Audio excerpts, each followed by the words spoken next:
Esta é a Galileia, a região verde do norte de Israel.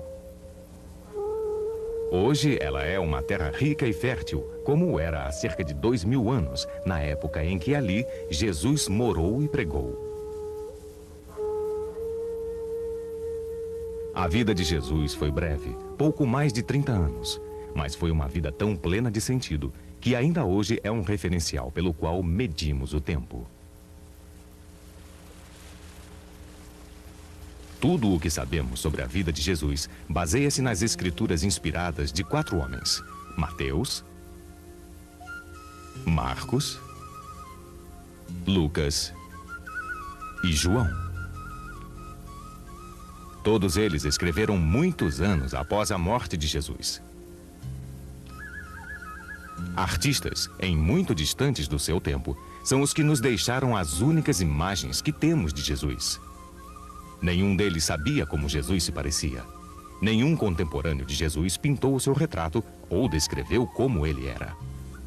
E, portanto, nossas mentes encontram-se cheias de imagens que nos contam mais sobre a vida e a época dos pintores, escultores e cineastas que as criaram do que sobre o próprio Jesus. Mas nesta terra, nós ainda podemos sentir a sua presença, ainda ouvir os ecos do mundo que ele vivia. Alguns desses ecos ressoam na vida cotidiana dos trabalhadores que vivem nesta terra agora. Muitos dos quais ainda observam um modo de vida bastante semelhante com a vida na época de Jesus. Mais e mais informações são obtidas graças ao trabalho dos modernos arqueólogos e estudiosos, cuja pesquisa minuciosa de objetos do passado reúne pedaços e fragmentos em um tipo de mosaico daquele tempo distante. Tudo isso nos ajuda a voltar o nosso olhar para o mundo em que Jesus viveu. De volta a Belém, o vilarejo em que ele nasceu durante o reinado de Herodes o Grande, rei dos judeus, sob a tutela do Império Romano. O vilarejo que Jesus deixou quando seus pais fugiram com ele para o Egito para escapar do massacre aos inocentes ordenado por Herodes. Após a morte daquele rei tirânico, a família retornou para sua terra de origem, as montanhas verdes da Galileia. Ali, Jesus cresceu até a idade adulta e foi educado no vilarejo de Nazaré. Vemos nesta reconstrução como deveria ser a vida entre os galileus do primeiro século, que eram seus vizinhos e parentes.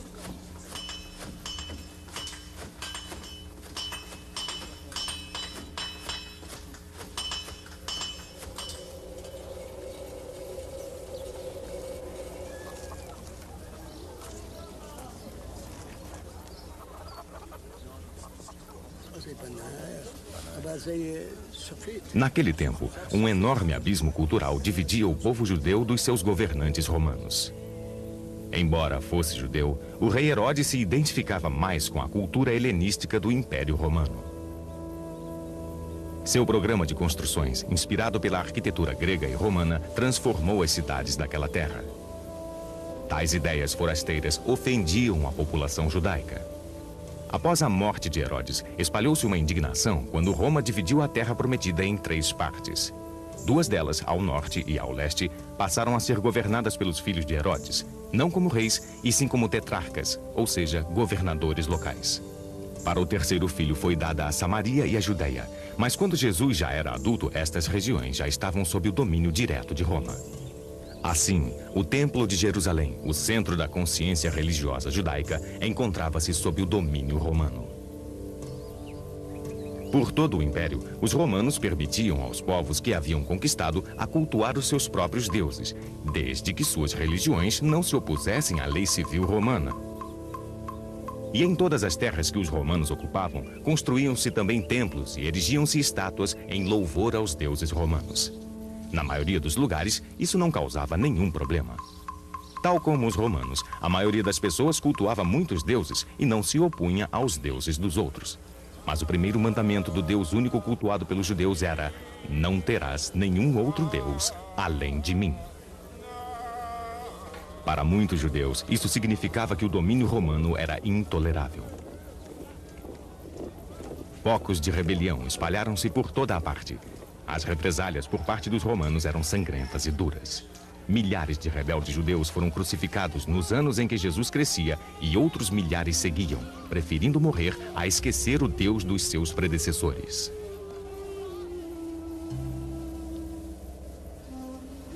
Essa agitação furiosa era propícia para o surgimento de líderes fervorosos, que ofereciam uma nova esperança ao povo judeu.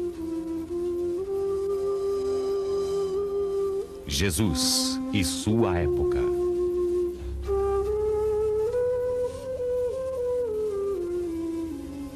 No meio do povo.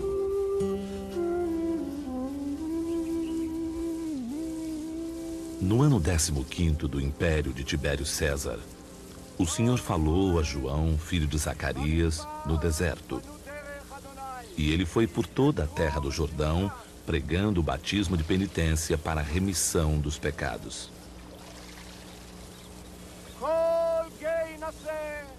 Batismo de penitência para a remissão dos pecados? O que isso significa para as multidões que se aglomeravam para ouvir João pregar? O ritual do banho, uma parte essencial da vida religiosa judaica, era diferente da imersão que João praticava. Havia os rituais do banho privados e públicos, os mikvahs, como eram chamados por todo o país. Aproximadamente 70 deles se realizavam do lado de fora da entrada do templo, em Jerusalém. Os devotos se banhavam na água pura antes de entrar no solo sagrado. A imersão tinha como objetivo limpar e purificar uma pessoa para que ela pudesse participar de um rito sagrado. Mas isso nada tinha a ver com a remissão dos pecados. Isso requeria um ato de expiação, frequentemente sob a forma de um sacrifício no templo.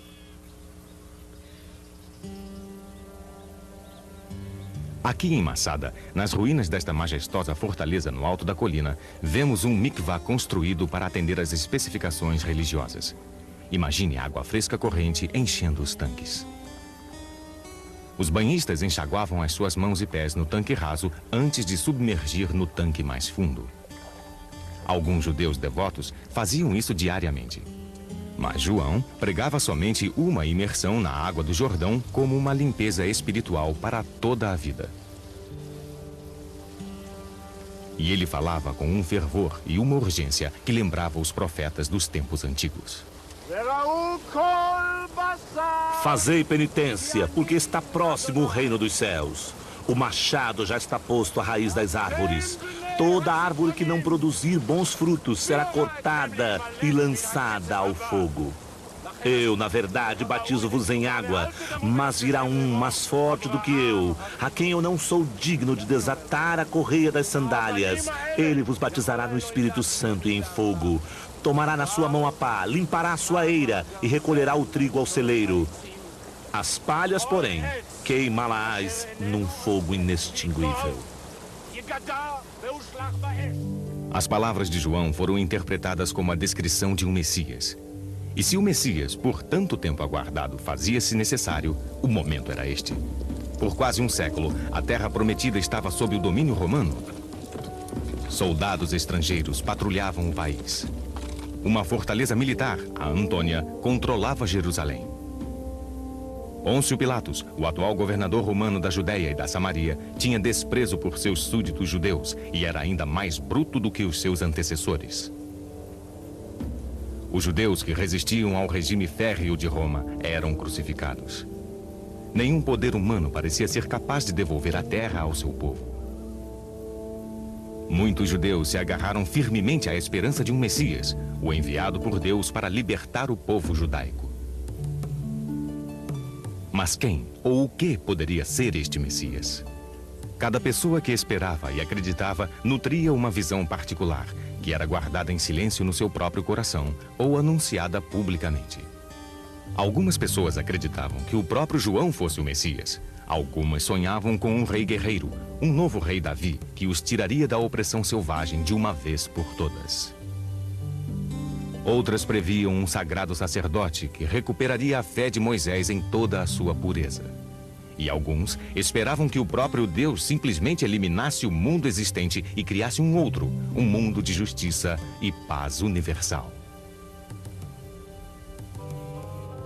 Naquela época, o judaísmo estava dividido em diversas facções.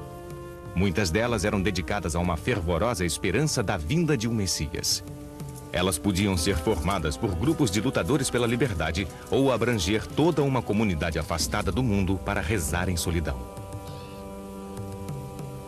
O próprio João pode ter sido membro de uma dessas seitas isoladas, os essênios. Os estudiosos conhecem bem este grupo porque em 1947, um jovem pastor árabe encontrou por acaso uma gruta com vista para o Mar Morto.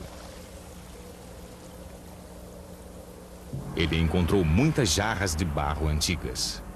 Dentro delas havia pedaços de rolos de pergaminho, preservados pelo clima seco por quase 2000 anos.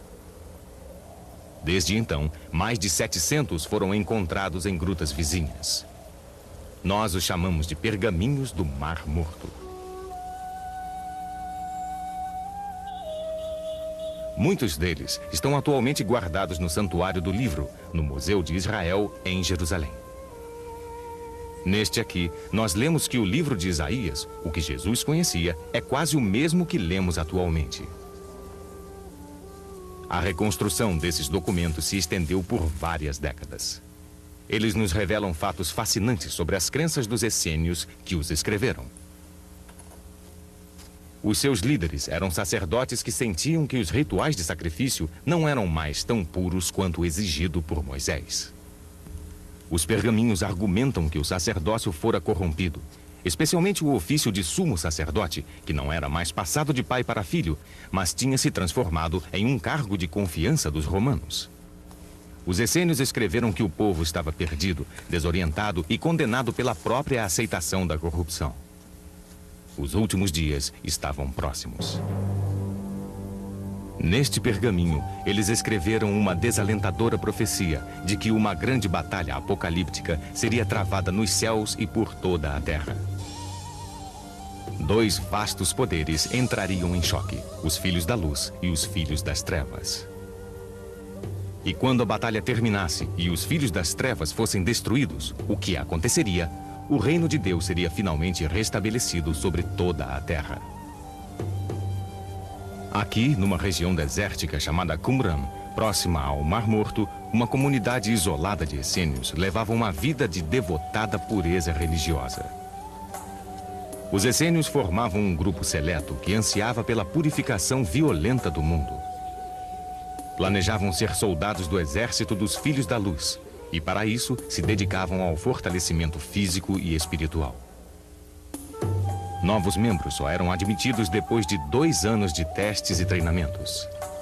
A iniciação era um batismo que requeria arrependimento sincero, uma purificação total do passado. Devotos da pureza absoluta, os essênios tomavam banhos de imersão, os mikvah, diariamente. Eles cultivavam seus próprios alimentos e prestavam um juramento de nunca ingerir qualquer alimento plantado por estranhos à seita. Comiam as refeições comunitárias em silêncio. Viviam em permanente estado de adoração e oração. João, nascido sacerdote, talvez tenha deixado esta mesma comunidade para se encarregar da sua missão no Jordão. Não há como saber ao certo, mas alguns ensinamentos de João parecem ecoar ideias sobre piedade e justiça pregadas pelos essênios.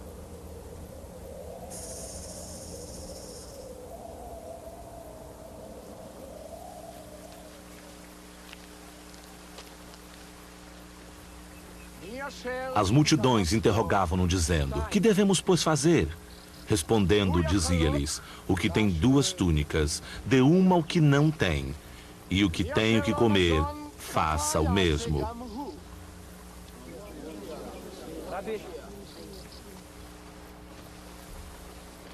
Também publicanos foram para ser batizados e perguntaram-lhe: "Mestre, que devemos fazer?" Ele respondeu: "Não exijais nada além do que vos está fixado." Do mesmo modo, os soldados lhe perguntavam: "E nós, o que devemos fazer?" Respondeu-lhes: "Não pratiqueis violência, nem denuncieis falsamente, e contentai-vos com o vosso soldo."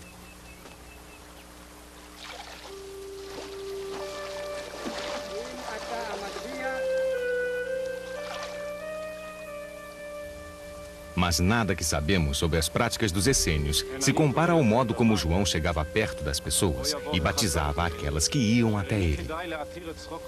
E certamente nada se compara à sua predição sobre aquele que viria depois dele.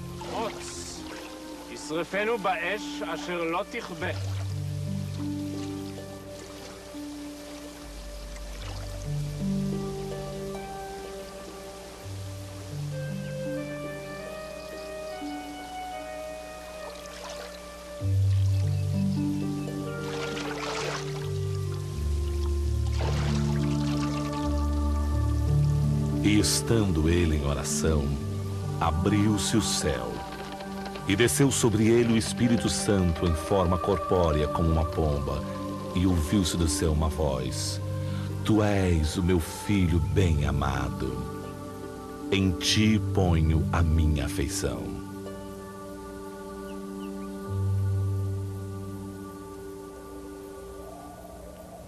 Este é o deserto da Judeia, onde Jesus ficou 40 dias depois do seu batismo. É uma terra árida, com pouca água, onde a temperatura frequentemente ultrapassa os 45 graus. Jesus não foi o primeiro a colocar o seu espírito à prova nesta região tão desumana. João lá estivera, assim como os antigos profetas. Qual o lugar melhor para se libertar das preocupações mundanas, para enfrentar o mal e resistir às tentações de Satã?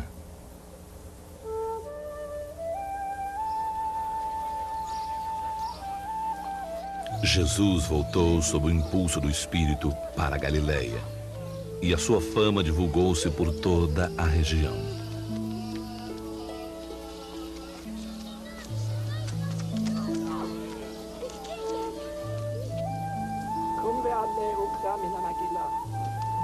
Ele ensinava nas sinagogas e era aclamado por todos. Jesus começou a pregar. Não como João, não como uma voz pregando sobre a vastidão de fúria que viria. Na sinagoga, Jesus lia passagens das Escrituras, a lei de Moisés e os livros dos profetas.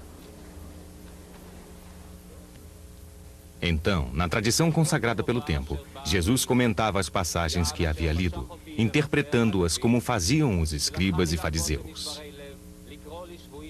Fariseus. Como soa agressiva essa palavra aos nossos ouvidos. Lembramos que Jesus mais tarde chamaria alguns fariseus de hipócritas. Mas, na verdade, quem eram eles? Os fariseus eram uma espécie de fraternidade de homens devotos e piedosos. Sem dúvida, eles formavam o grupo religioso mais popular e influente daquela época. Eles conquistaram essa liderança através de uma devoção pura a Deus e à sua lei, e também porque eles trabalhavam junto ao povo, mostrando-lhe como as leis de Deus pertenciam tanto às pessoas comuns quanto aos sacerdotes do templo. Qualquer homem, bem nascido ou não, podia se tornar fariseu. Dependia apenas do seu aprendizado e sabedoria. Os fariseus viam Israel como uma nação sagrada e viviam com a mesma pureza de devoção que a lei exigia dos sacerdotes do templo. Para isto, era preciso ter uma nova e mais profunda compreensão da Torá, o conjunto dos primeiros 5 livros do Antigo Testamento. Como estes pesquisadores modernos, os fariseus estudavam as leis e discutiam o seu significado. Mas estes homens também estudam livros que foram escritos muito tempo depois dos ensinamentos dos fariseus. Os fariseus lidavam com um código oral complexo, conhecido como a lei oral. Os livros que estes homens estudam atualmente, a Mishnah e o Talmud, se originam na luta empreendida pelos fariseus para aplicar as leis antigas da Torá na realidade mutável da vida cotidiana. Já faz mais de 1000 anos que Moisés deu as leis aos antigos israelitas, um grupo de andarilhos do deserto. Desde então, eles se assentaram na terra prometida e estabeleceram um reino. Os vilarejos cresceram, foram construídas cidades e o comércio prosperou. As leis tinham que ser frequentemente interpretadas à medida que novas formas de vida as colocavam à prova. Estas interpretações se tornaram a base da lei oral. Foi uma desgraça que deu à lei oral uma importância vital. 6 séculos antes, os babilônios, sob o comando do rei Nabucodonosor, haviam conquistado Jerusalém e destruído o templo. Foi com o início da dispersão dos judeus, conhecida como diáspora. Milhares foram deportados, outros fugiram do país e estabeleceram assentamentos por todas as partes do mundo conhecido. Isto se repetiu por séculos. Novos conquistadores surgiam e novas gerações de judeus eram levados ao exílio. Eles construíram comunidades no Egito, Grécia, Itália, Ásia Menor e outros locais. No tempo de Jesus, havia mais judeus pelo mundo do que na Palestina. Eles viviam como estrangeiros em terras estrangeiras, onde deuses pagãos com nomes desconhecidos eram cultuados. Mas os judeus mantiveram a sua fé no seu único Deus. Construíram locais de encontro, as sinagogas, e elegeram líderes, em geral escribas, que podiam ler e escrever. Na Palestina também foram construídas sinagogas. Na época de Jesus, havia centenas delas, embora não haja nenhuma remanescente. Estas são ruínas de uma sinagoga construída no norte de Israel, aproximadamente 2 séculos depois da sua morte. A sinagoga era o centro da vida judaica. Um local de oração, de estudo da Torá e onde as crianças podiam aprender as Escrituras. Nas sextas-feiras, ao pôr do sol, quando se inicia o Shabat, até ao pôr do sol do sábado, a comunidade se reúne para ouvir as leituras da Torá, dos profetas e dos salmos. Assim, os judeus são mais uma vez lembrados da história do seu povo e da lei na qual ela se baseia. E as pessoas escutavam as interpretações que os escribas davam ao significado das leis e eram ajudadas a aplicá-las na sua vida diária. Os escribas debatiam e discutiam as interpretações entre si, e destas discussões, as leis orais iam se incrementando. Era por causa destas leis orais, fortemente arraigadas na Torá, que os fariseus mantinham a sua fraternidade de refeições comunitárias e trocavam intensos debates. Muito tempo depois de Jesus, estas leis orais foram escritas. Elas formam a base da Mishnah e do Talmud atuais, partes essenciais do judaísmo moderno. De quando em quando aparecia um grande professor, um fariseu que trazia novas percepções às questões há muito tempo debatidas. Em torno destes homens, formaram-se várias escolas de pensamento. Um desses professores, chamado Hillel, era do tempo em que Jesus crescia. Hillel era um homem gentil e paciente. Esta grande menorá, do lado de fora do edifício do parlamento de Israel, inclui a ilustração de uma história famosa sobre ele. Alguém, em tom de escárnio, pediu ao velho Hillel que desse uma explicação sobre a Torá, num espaço de tempo tão curto quanto que ele pudesse permanecer de pé, apoiado em apenas uma perna. E Hillel respondeu ao homem: "Não faça ao outrem o que não queres que te façam. Isto é tudo o que diz a Torá. Tudo o mais é comentário. Agora vá e aprenda." Jesus fez a sua própria interpretação do mesmo pensamento. Tudo o que vós quereis que os homens vos façam, fazei-o também vós a eles. Era um ensinamento bem conhecido naquela época. Estava Jesus, então, destinado a ser um dos grandes eruditos fariseus? Muitos devem assim tê-lo visto. São Lucas nos diz que o seu ensinamento era glorificado por todos. Mas Jesus escolheu um outro caminho. Jesus manteve-se um judeu observante por toda a sua vida. Quando rezava, ele usava 2 pequenas caixas, chamadas tefilim ou filactérios. Uma na sua testa, perto da fonte do pensamento, e outra no seu braço esquerdo, perto do coração, como ordenara Moisés. Cada uma das caixas continha as palavras mais sagradas do judaísmo. Escuta, Israel, o Senhor é o nosso Deus, o Senhor é único.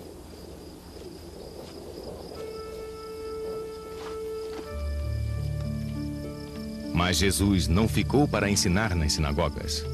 Ele partiu em um sacerdócio itinerante, diferentemente dos outros daquela época que conhecemos. Caminhando Jesus ao longo do mar da Galileia, viu 2 irmãos, Simão e André, que lançavam a rede ao mar, pois eram pescadores.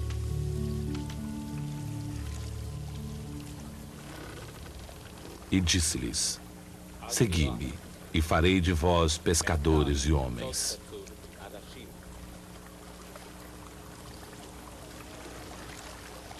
Atualmente, no Mar da Galileia, Os pescadores ainda jogam as suas redes como o faziam Simão e André há 2000 anos. Pouco mudou. Os seus barcos agora têm motor, mas a sua forma rasa e as suas amplas laterais são quase idênticas aos barcos da época de Jesus. Eles eram chamados barcos galileus. Os pescadores preparam as suas redes na costa e logo estão na água, jogando-as com a mão.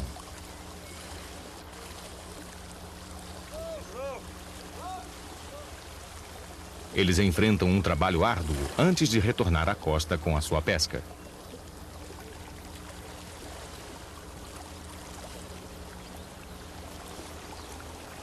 O peixe mais comum neste mar de água fresca é chamado de peixe de São Pedro. Diz a lenda que o sinal que este peixe traz em um dos lados é a impressão digital do pescador Simão, nomeado Pedro por Jesus.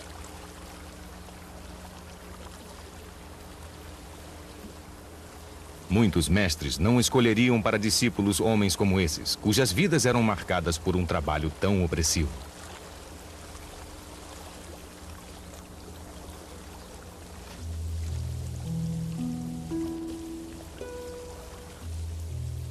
E atracando os barcos à terra, deixaram tudo e o seguiram. Que outro mestre simplesmente sairia e escolheria como discípulos trabalhadores comuns?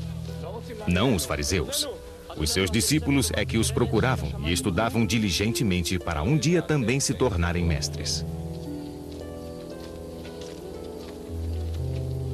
Outro discípulo escolhido por Jesus era um coletor de impostos. Era um trabalho que despertava rancor nas pessoas. Os homens que coletavam para Roma trabalhavam sob sistema de cotas. Cada um tinha que arrecadar uma determinada quantia na sua jurisdição. A quantia excedente coletada era o seu pagamento pelo trabalho.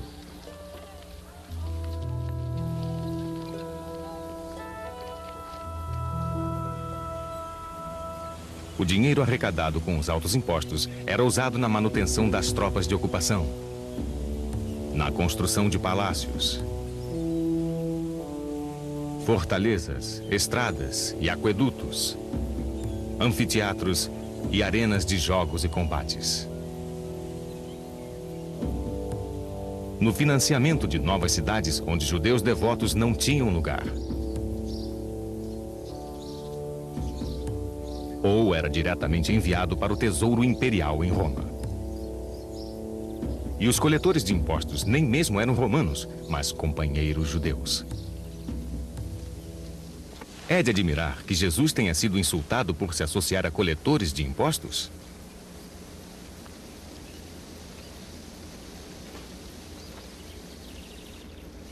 Os 12 homens que Jesus reuniu em torno de si formavam um grupo estranho e desajustado. Um deles, Simão, era chamado de Zelote. O nome Zelote era frequentemente usado para designar pequenos grupos guerrilheiros de fervorosos religiosos que lutavam contra a ocupação romana.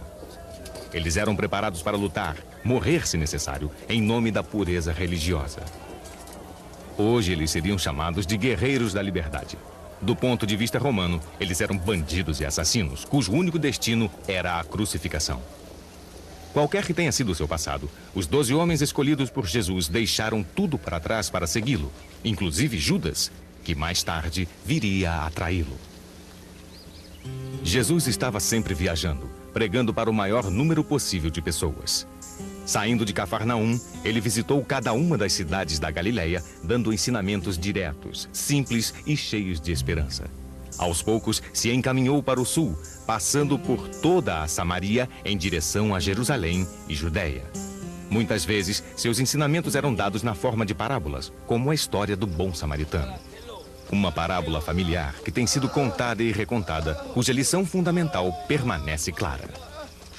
Mas poucos atualmente compreendem o real significado que ela tinha para as pessoas daquela época. Um homem havia sido roubado e espancado e abandonado para morrer. Um sacerdote passou por ele, como também um levita, um empregado do templo.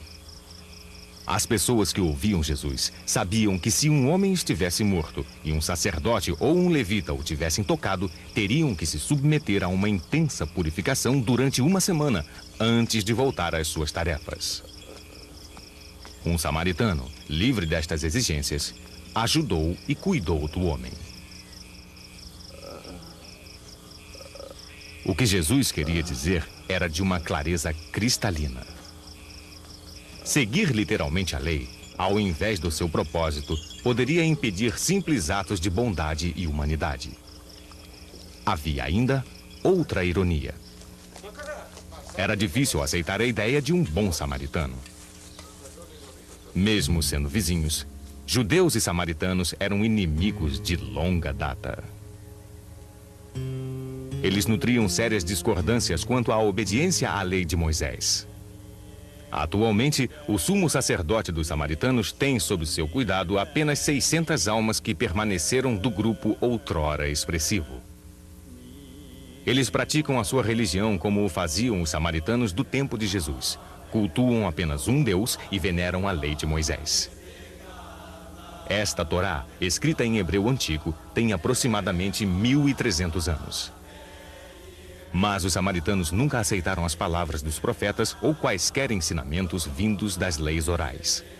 Eles desprezavam o extraordinário movimento intelectual e espiritual que formou o judaísmo, antes e depois da época de Jesus. O sumo sacerdote dos samaritanos é o último em uma sucessão ininterrupta que se estende até 2.500 anos atrás. Como o povo judeu, os samaritanos, durante o Sabá, também leem o Torá. Eles também compartilham diversos feriados com os judeus, inclusive a Páscoa. Os seus filhos aprendem as histórias de Abraão, Isaac, Jacó, Moisés e orações que são surpreendentemente semelhantes às do judaísmo. Mas os samaritanos desprezam a reverência dos judeus pelo Templo de Jerusalém. Para eles, o local considerado o mais sagrado é o Monte Garizim, onde a comunidade atualmente vive. Aqui, dizem eles, Moisés recebeu as tábuas da lei e Abraão preparou o sacrifício para seu filho Isaac. Construir um templo era para eles um ato abominável. Eles ainda fazem sacrifícios ao ar livre. No tempo de Jesus, um judeu em Samaria corria o risco de ser atacado, e o mesmo podia acontecer com um samaritano que fosse a Judéia. Mesmo assim, Jesus viajou e pregou nos dois lugares.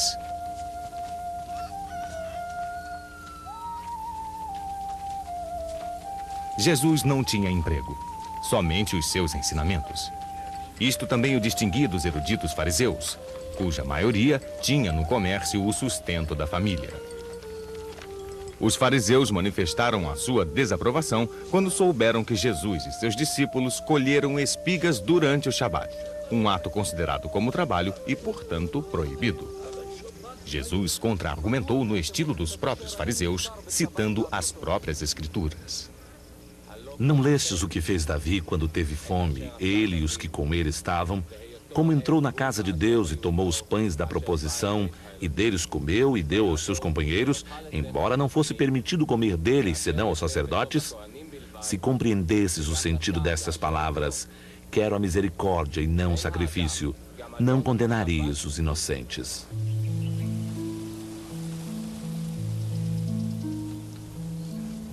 Jesus dirigia-se aos pobres, humildes, comerciantes e trabalhadores rurais. Pessoas como as que convivera na sua infância e juventude. E ele usava uma linguagem familiar a essas pessoas. Saiu o semeador a semear. Enquanto lançava a semente, uma parte caiu à beira do caminho, e vieram as aves do céu e a comeram. Outra parte caiu no pedregulho, onde não havia muita terra. O grão germinou logo, porque a terra não era profunda. Mas assim que o sol despontou, queimou-se, e como não tivesse raiz, secou.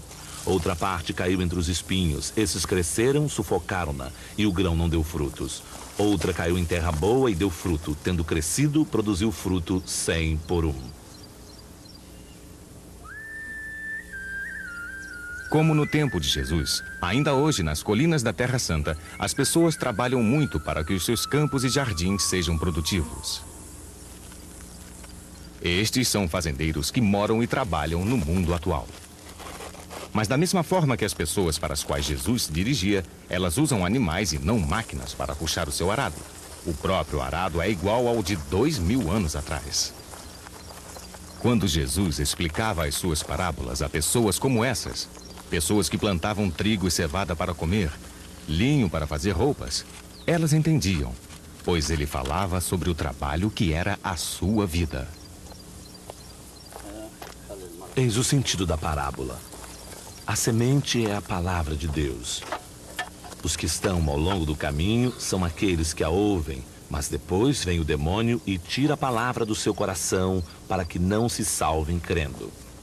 Aqueles que semeiam sobre pedregulho são os que recebem com gosto a palavra, quando a ouviram, mas não têm raízes. Até certo tempo creem, mas no tempo da tentação voltam atrás.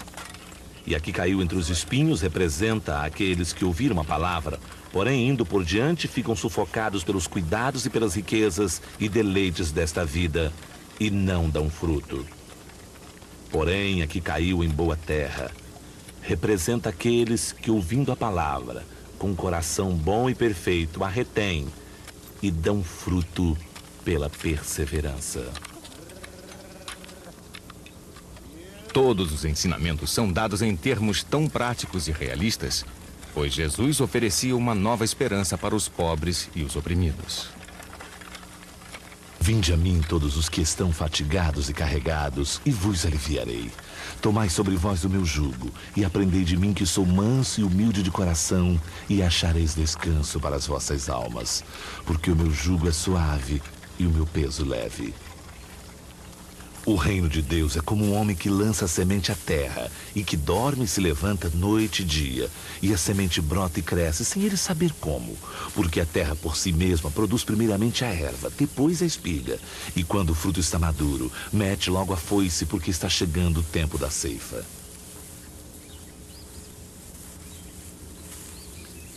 Eis que vos digo: levantai vossos olhos e vede que os campos já estão brancos para a ceifa.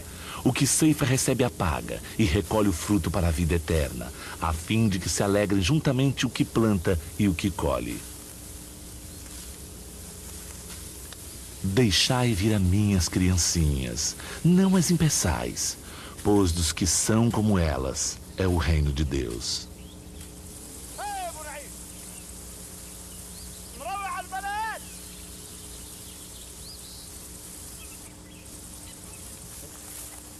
Estas palavras e imagens eram simples, para que permanecessem nas mentes dos trabalhadores enquanto eles voltavam para o duro trabalho de debulhar e joeirar os grãos.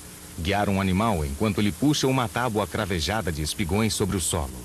E uma criança dá o peso necessário para apertar a roldana. As pessoas escutavam estes ensinamentos, ensinamentos que refletiam o seu trabalho cotidiano. E escutavam também quando as palavras de Jesus se dirigiam diretamente aos seus mais profundos medos, mágoas, sonhos e esperanças.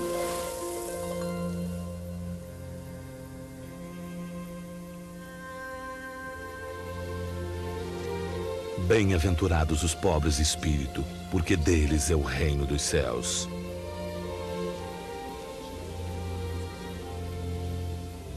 Bem-aventurados os mansos, porque possuirão a terra. Bem-aventurados os que choram, porque serão consolados. Bem-aventurados os que têm fome e sede de justiça, porque serão saciados.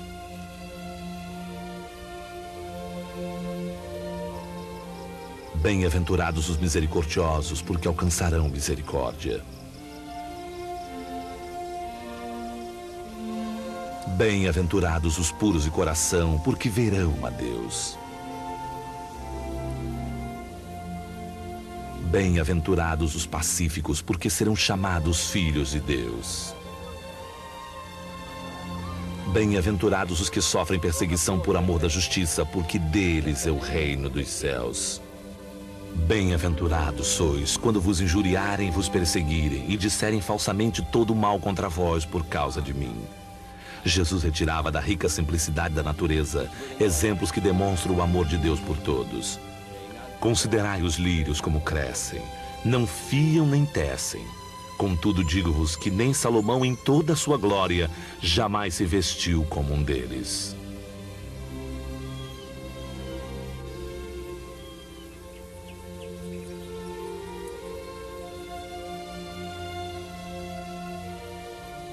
Amai os vossos inimigos, rezai por aqueles que vos perseguem. Assim vos mostrarei filhos do vosso Pai que está nos céus, que faz raiar o seu sol sobre os bons e os maus, e chover sobre os justos e os injustos.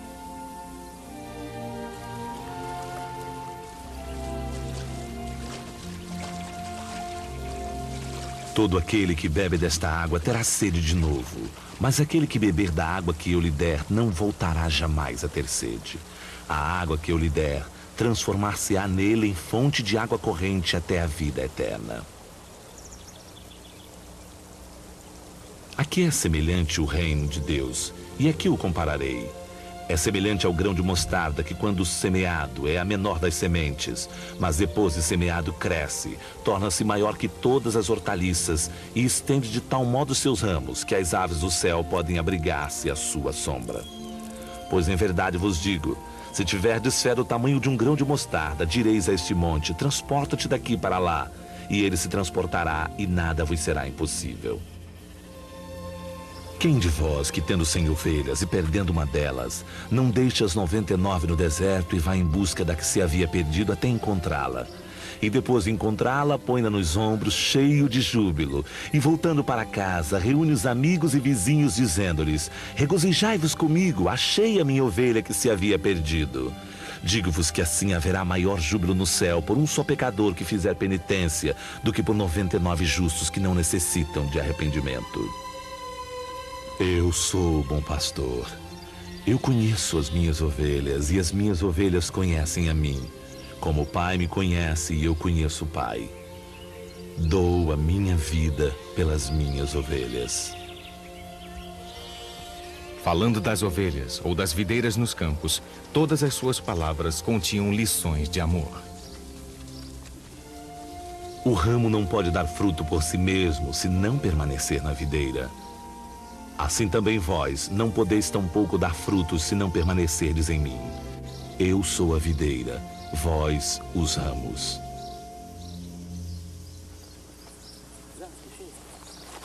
Muitos dos que ouviam Jesus tinham vinhas que cresciam em meio aos jardins, espalhando-se sobre locais rochosos onde outros frutos não cresceriam. Outros trabalhavam nas vinhas dos ricos proprietários de terras. Eles colheriam a uva madura durante o verão. E depois banhariam alguns frutos em água quente, junto com um punhado de pó de madeira.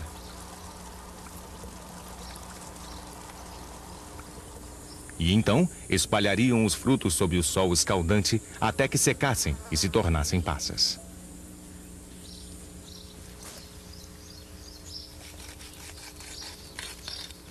Mas a maior parte da safra era transformada em vinho.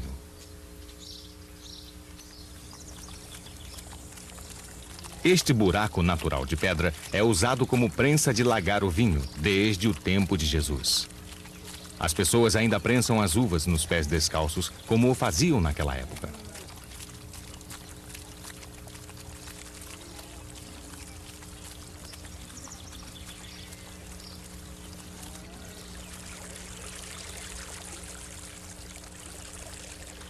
O suco corre para dentro desta cratera através de uma rasa depressão no solo.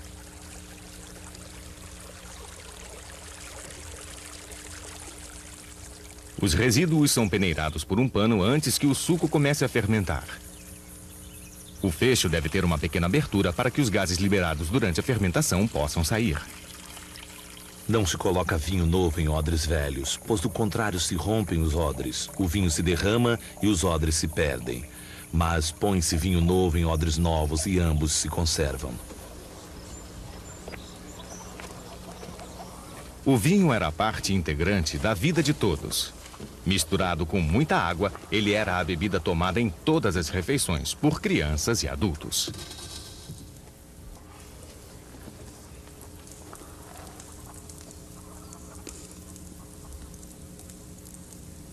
E era um elemento vital em todas as comemorações, especialmente nos casamentos.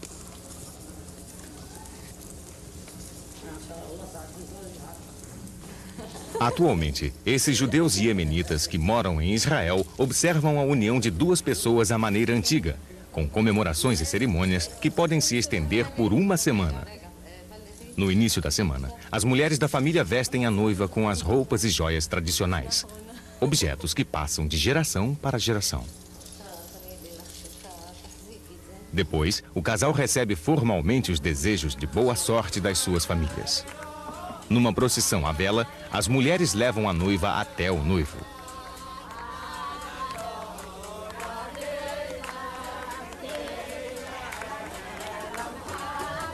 O casal começa a dançar e é seguido pelas famílias e amigos.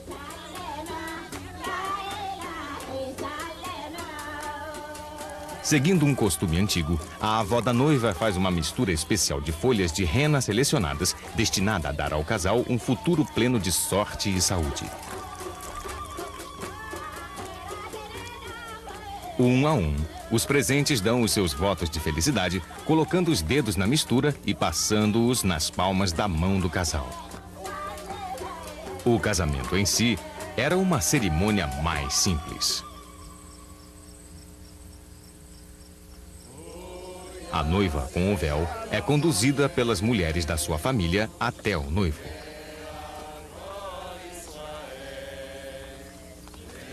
Juntando-se ao noivo sob o baldaquino tradicional, ela dá 7 voltas em torno dele e a cerimônia do casamento se completa. Não havia troca de votos nem de anéis.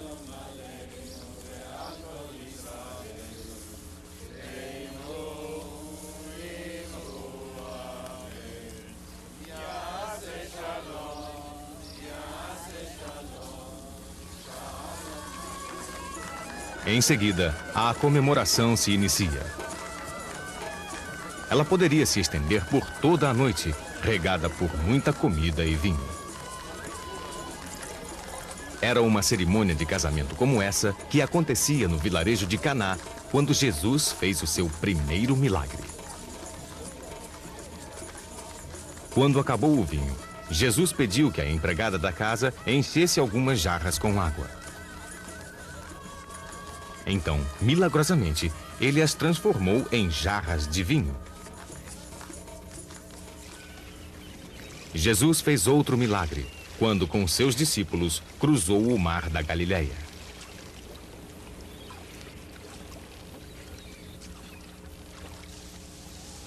Jesus estava dormindo quando começou uma tempestade.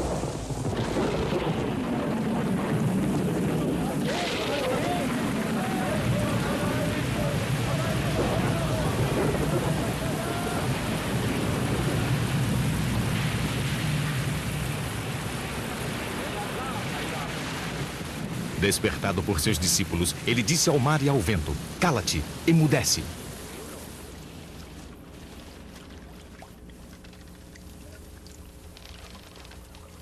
Quem e o que era este homem? Em qualquer lugar que pregava, Jesus atraía multidões, 4, 5 mil pessoas de uma só vez. Mais e mais pessoas deixavam suas vidas para seguir Jesus, homens e mulheres.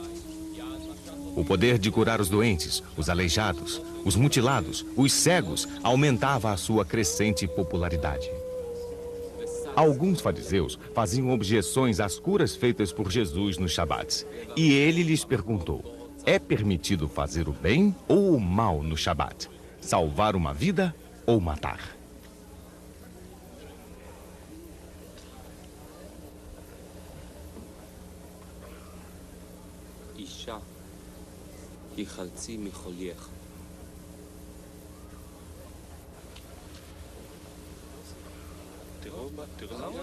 Alguns doentes recuperavam a saúde com o seu simples toque.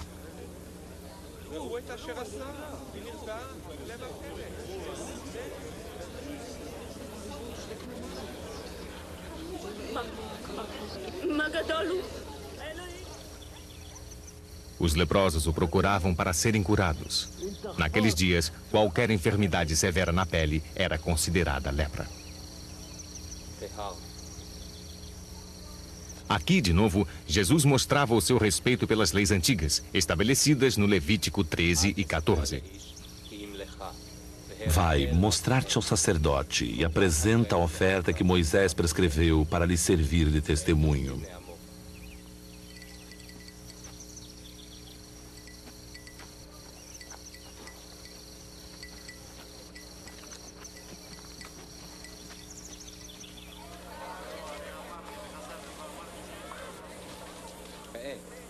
Com um toque e uma bênção, Jesus devolvia a visão aos cegos.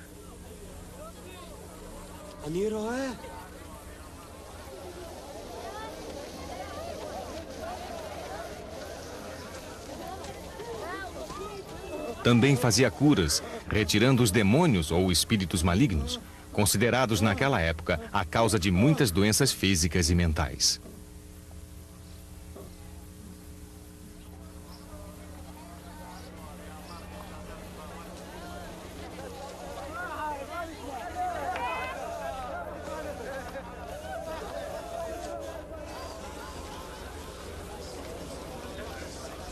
Algumas vezes, o método de cura usado por Jesus o levava a uma confrontação direta com os fariseus.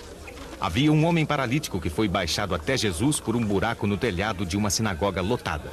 Quando Jesus curou o homem, dizendo-lhe que os seus pecados estavam perdoados, os fariseus reagiram com indignação. Somente Deus podia perdoar os pecados, depois de uma expiação formal e do oferecimento de um sacrifício no templo. Jesus, percebendo logo em seu espírito que faziam tais reflexões, disse-lhes então: por que pensais assim em vossos corações? Que é mais fácil? Dizer ao paralítico: teus pecados se são perdoados, ou levanta-te, toma tua maca e caminha? Pois bem, para que saibas que o Filho do Homem tem na terra o poder de perdoar os pecados, eu te ordeno: levanta-te, toma tua maca e vai para casa.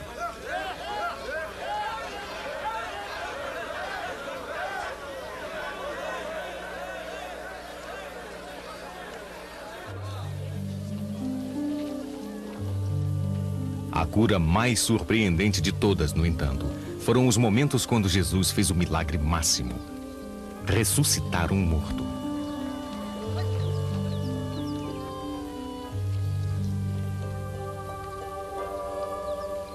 Ele devolveu a vida ao filho morto de uma viúva do vilarejo de Naim.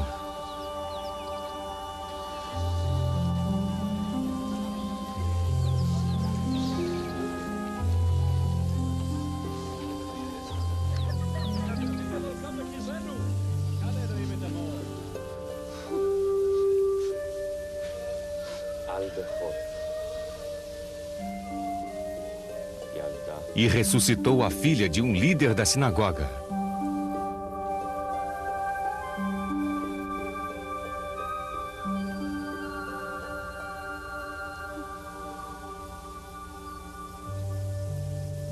E em Betânia, ele levantou Lázaro, um amigo morto há 4 dias.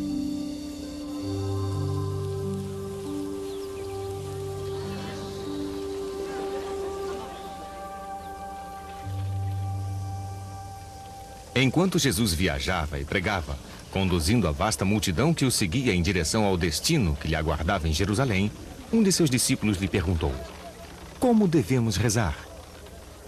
Era uma pergunta sensata. Muitos mestres compunham as suas orações e as ensinavam aos seus seguidores. A oração ensinada por Jesus continua viva, inspirando as pessoas através dos tempos, em todas as terras e em todas as línguas do planeta. Pai nosso que estás no céu, santificado seja o vosso nome. Venha a nós o vosso reino, seja feita a vossa vontade, assim na terra como no céu. O pão nosso de cada dia nos dai hoje. Perdoai as nossas ofensas, assim como nós perdoamos a quem nos tem ofendido. Não nos deixeis cair em tentação, mas livrai-nos do mal. Amém.